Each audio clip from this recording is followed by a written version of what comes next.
আমার কথা বলি নাই, আমি বলছি যে যাদেরই রাজনীতি করার ইচ্ছা আছে সবাই শুধু হয়তো ইয়ার কারণে পরিচিতি বেশি হওয়ার কারণে আমার বা মাহফুজ ভাই বা ছাত্র উপদেষ্টাদের কথা বলে থাকেন, কিন্তু এই সরকারে তো আরও অনেকে আছেন যাদের পূর্ববর্তী রাজনৈতিক পরিচয় আছে, এখনও হয়তো আছে এবং সামনেও রাজনীতি করবেন কিংবা নির্বাচনও করবেন। সরকারের বিভিন্ন জায়গায় হয়তো আরও অনেক এরকম আছেন। আমি মনে করি যে সবারই তফসিলকে পদত্যাগ করা উচিত একটা স্বচ্ছ এবং সুষ্ঠু কোনো প্রকার প্রভাবমুক্ত নির্বাচন আয়োজনের জন্য। আপনি কি নির্বাচন করবেন কিনা? আমি এই বিষয়ে এখনো চূড়ান্ত কোনো সিদ্ধান্ত নেই। আর যদি করেন তাহলে কি আপনার এলাকা থেকে করবেন? আমি তো বললাম নির্বাচন করবো কিনা সেটা সিদ্ধান্ত নেই। আচ্ছা,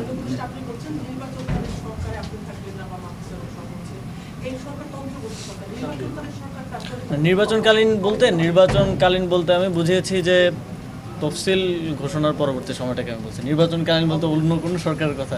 তারপরে এই সরকার তার নিরপেক্ষতার স্বার্থে আমি মনে করি যারাই রাজনীতি করতে চায়, শুধু ছাত্র উপদেষ্টারা না, আর যারাই চাইবে তাদেরই উচিত নির্বাচনের সময়টাতে না থাকা, যাতে করে কোনোভাবেই নির্বাচনটা প্রস্তাবিত না হয়। যেহেতু আমাদের মাননীয় প্রধান উপদেষ্টা বারবারই বলছেন যে আমরা ইতিহাসের একটা শ্রেষ্ঠ নির্বাচন উপহার দিতে চাই, আর সেটা আমরাও চাই। যেহেতু আমরা এই সরকারের অংশ, এই ঐতিহাসিক দায়িত্ব আমাদের উপরে থাকবে যদি নির্বাচনটা সুষ্ঠু না হয়।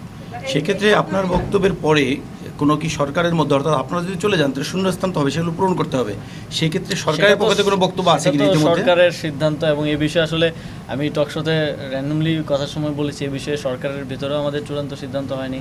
সরকারের ভিতরে আমরা নিজেরা আলোচনা করবো চূড়ান্ত একটা সিদ্ধান্ত।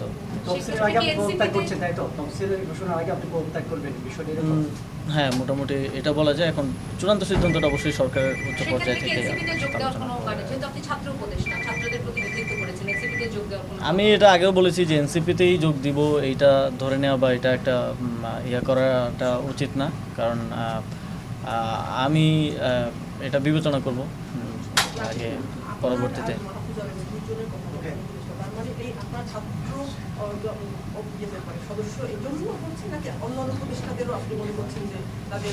উপদেষ্টা না, শুধু আমি মনে করি যে রাষ্ট্রীয় যে কোনো দায়িত্বে যদি এমন কেউ থাকেন যারা আগে রাজনীতি করেছেন বা সামনেও রাজনীতি করার পরিকল্পনা আছে কিংবা নির্বাচন করার পরিকল্পনা আছে, তাদের কারোই সরকারে থাকা উচিত। নির্বাচন করার পরিকল্পনা কিংবা রাজনীতি করার পরিকল্পনা, শুধু নির্বাচন করলেই যে পক্ষপাত হইতে পারে এটা তো না। কেউ যদি রাজনীতিও করে সরকারের থেকে, তাহলে সেও তো নির্বাচনকে প্রভাবিত করতে পারে। সে নিজে নির্বাচন না করেও তো নির্বাচনকে প্রভাবিত করা যায়।